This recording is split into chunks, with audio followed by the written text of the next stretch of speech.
करौली नगर परिषद सभापति रशीदा खातून को राजस्थान हाईकोर्ट से बड़ा झटका लगा है। राजस्थान हाईकोर्ट ने नहीं दी रशीदा खातून को राहत। राजस्थान हाईकोर्ट ने रशीदा खातून की याचिका को खारिज कर दिया है। जस्टिस अनूप कुमार की एकल पीठ ने आदेश दिए हैं। याचिकाकर्ता रशीदा खातून की याचिका पर आदेश दिए हैं। पट्टे जारी करने में अनियमितता और पद के दुरुपयोग के आरोप में निलंबन का मामला जून 2024 को किया था। डीएलबी ने रशीदा खातून को निलंबित।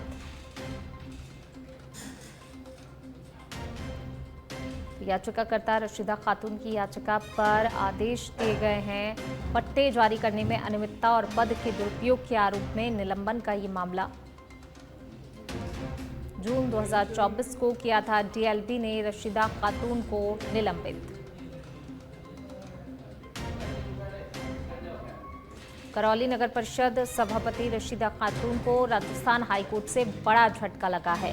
राजस्थान हाईकोर्ट ने नहीं दी रशीदा खातून को राहत। देखिए, एक बड़ा झटका हाईकोर्ट की तरफ से लगा है। चलिए बढ़ेंगे आगे। जयपुर से खबर आपको बता रहे हैं। भजनलाल सरकार ने पेश किया राजस्थान का पहला ग्रीन बजट। 2025-26 के बजट में ग्रीन प्रोजेक्ट्स के लिए 27,854 करोड़ का प्रावधान किया गया है। वहीं हरियाणा और राजस्थान में इस बार 10 करोड़ पौधे लगाने का लक्ष्य रखा गया है। किसानों को बनाया जा रहा ऊर्जा उत्पादक लगे 592 सौर संयंत्र कर्मभूमि से मातृभूमि अभियान से जुड़ रहे हैं प्रवासी राजस्थानी। वहीं वंदे गंगा जल अभियान में भी 2.53 करोड़ लोगों की भागीदारी। मुख्यमंत्री की अगुवाई में राजस्थान बना है पर्यावरणीय नवाचार का नेतृत्व करता। तो देखिए, इस बार 10 करोड़ पौधे लगाने का लक्ष्य रखा गया है। चलिए बढ़ेंगे आगे। मुख्यमंत्री भजनलाल शर्मा का निम्बाहेड़ा दौरा आज ऐतिहासिक रहा। हल्की मध्यम बारिश के बीच मुख्यमंत्री भजनलाल शर्मा हेलीपैड से सीधे कृषि उपज मंडी परिसर पहुंचे। यहां पर नवनिर्मित अहिल्याबाई होलकर स्मृति उद्यान में उन्होंने अहिल्याबाई होलकर की आदमकद प्रतिमा का लोकार्पण किया। इस अवसर पर स्मृति उद्यान में एक पेड़ मां के नाम अभियान के तहत सिंदूर का पौधा भी लगाया। चलिए बढ़ेंगे आगे। जयपुर के नाहरगढ़ जैविक उद्यान में एक अनूठी पहल की शुरुआत हुई, जिसके तहत पर्यटक अब मादा तेंदुआ, बावन रानी और उसके 5 शावकों का दीदार एलईडी स्क्रीन के माध्यम से कर सकेंगे। ये नवाचार मुख्य वन संरक्षक टी मोहन राज की पहल पर किया गया है, जिन्होंने बताया कि पर्यटकों की लगातार बढ़ती जिज्ञासा को देखते हुए ये सुविधा शुरू की गई है। ये प्रदेश का पहला जैविक उद्यान है जहां पर रहवास कर रहे बर्ड्स को वन्यजीव को एलईडी स्क्रीन के माध्यम से इतने करीब से देखने की सुविधा उपलब्ध कराई गई है। इस व्यवस्था के सुचारू संचालन में उपवन संरक्षक विजय पाल सिंह, सहायक वन संरक्षक देवेंद्र और रेंजर शुभम शर्मा की भूमिका अहम रही।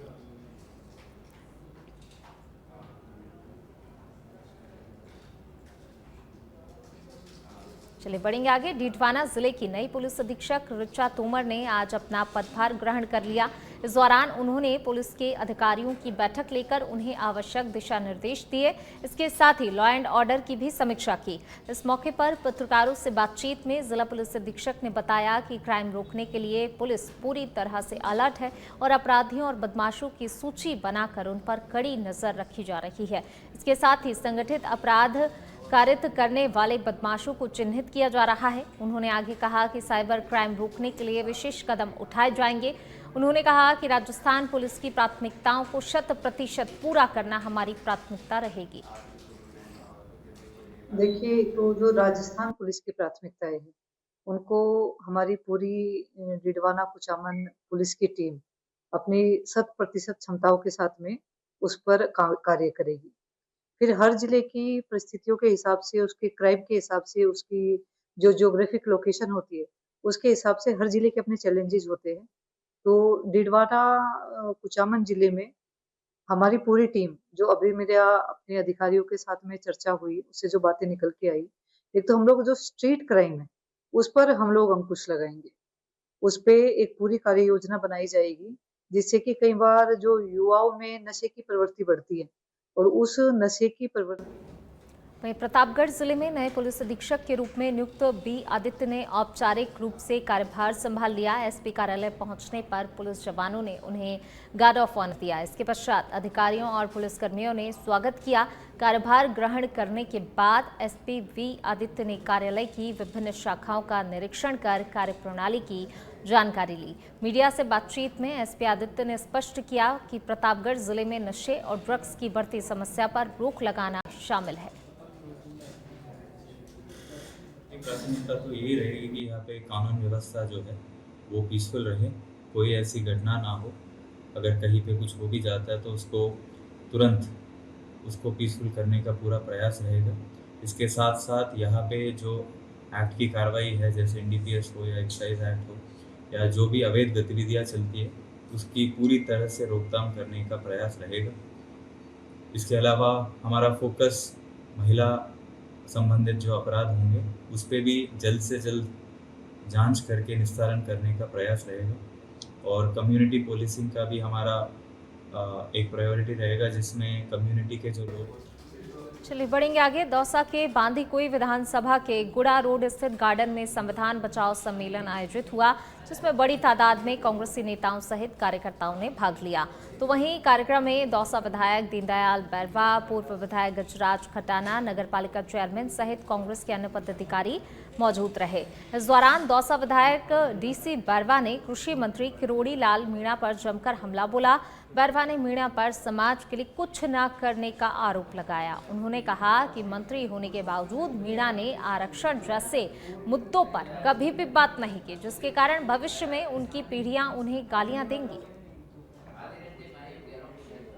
संविधान बचाने को लेकर जगह जगह कार्यक्रम आयोजित की जा रही है और इसी को लेकर दौसा विधायक भी संविधान बचाओ को लेकर भाजपा पर हमलावर हो गए हैं। उन्होंने भी कल कहा कि विपक्ष की सरकार है और ये इस तरह ही काम करेगी और मोदी सरकार को भी उन्होंने हमला बोला। उन्होंने कहा कि 400 पार का नारा देकर भाजपा सत्ता में तो आ गई, लेकिन 400 सीटें नहीं पाई और ये अगर 400 सीटें इनके पास आ जाती तो ये संविधान में जरूर संशोधन कर देते।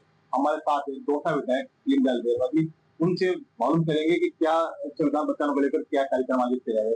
संविधान बचाने को लेकर जगह जगह कांग्रेस कार्यक्रम आयोजित कर रही है संविधान बचाने की व्यवस्था, क्या है पूरा मुद्दा?